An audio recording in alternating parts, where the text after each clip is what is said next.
In 2019, wages were rising, and they were rising faster than prices. And wages were rising faster for low-income workers than they were for upper-income workers. So we had workers, unemployment reached record lows also, and workers were able to improve their standard of living because their income was rising faster than their expenses. Now we're in a situation where wages are rising, but prices are rising faster. And the reality is, for most workers, they're falling behind because the cost of the things they need to buy every week is going up faster than any increase in their income. So the Bureau of Labor Statistics in February 10th summarized it pretty neatly. They say, and I quote, real average hourly earnings decreased 1.7%, seasonally adjusted, from January 21 to January 22. The change in real average hourly earnings, combined with a decrease of 1.4% in the average work week, resulted in a 3.1% decrease in real average weekly earnings over this period. I know that's not the intention, but isn't it true, let's start with Dr. Rouse, that most low and middle income workers have experienced a bigger rise in the cost of the things they need to buy than in their incomes? Well, I appreciate the concern very much, Senator, and we're all very concerned about inflation and appreciate that is, the purview of the Fed in the short term, and it's important that we have a full slate of governors.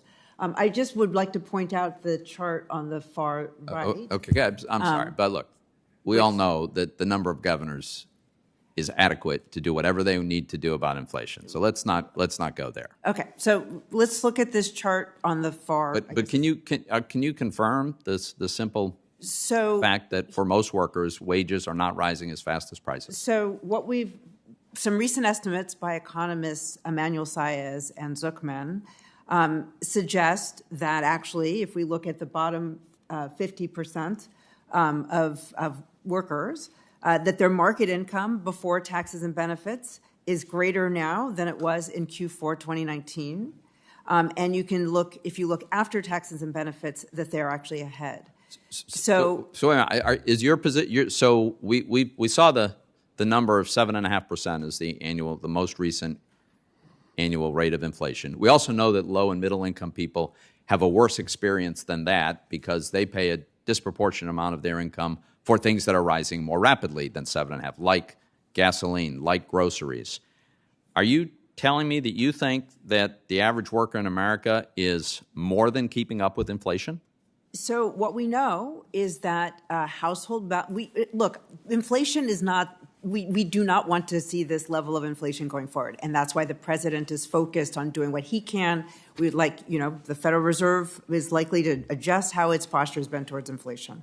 But we do know that household balance sheets, because of the efforts of the federal government, the Federal Reserve, have been maintained through this pandemic, which is what is reflected in this chart on the left. Okay, I'm surprised that we can't candidly acknowledge the obvious.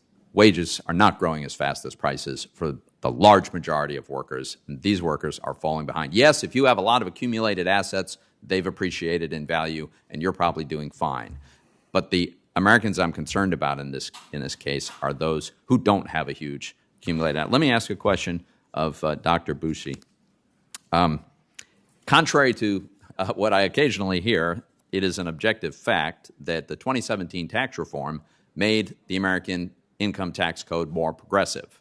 We lowered the burden for everybody, and in the process, changing rules shifted the percentage, the largest percentage, to more upper-income people. My understanding is the administration supports legislation that would raise the SALT deduction from the $10,000 limit that we put for rich people to deduct their high state and local taxes to $80,000. I don't know any working class people who have $80,000 worth of state and local taxes. And yet, it looks like the administration supports that. My understanding is from Joint Tax that the top 10% of income earners would get about 88% of the benefit of lifting the SALT cap. So why does the administration want to have this huge giveaway to wealthy people who choose to live in expensive jurisdictions? So the administration has not come out with a position on the SALT tax at this point, and I'm not here to negotiate that with you today. But what I can tell you... Did you not endorse the Build Back Better legislation? Doesn't that... The House passed bill... So the president's framework has been very clear on his priorities in terms of tax reform. Okay, I understand. He has a very robust agenda. I just want to be clear. You do not support the House passed bill? I just said that we have. There's not I'm not here to negotiate that particular piece of the legislation here today, but the president has put out a very fulsome agenda around tax reform, focusing on taxing wealth and not work, and focused on taxing folks making more than $400,000 a year. Okay, thank you, Mr. Chairman. Senator Menendez is on. Is Menendez?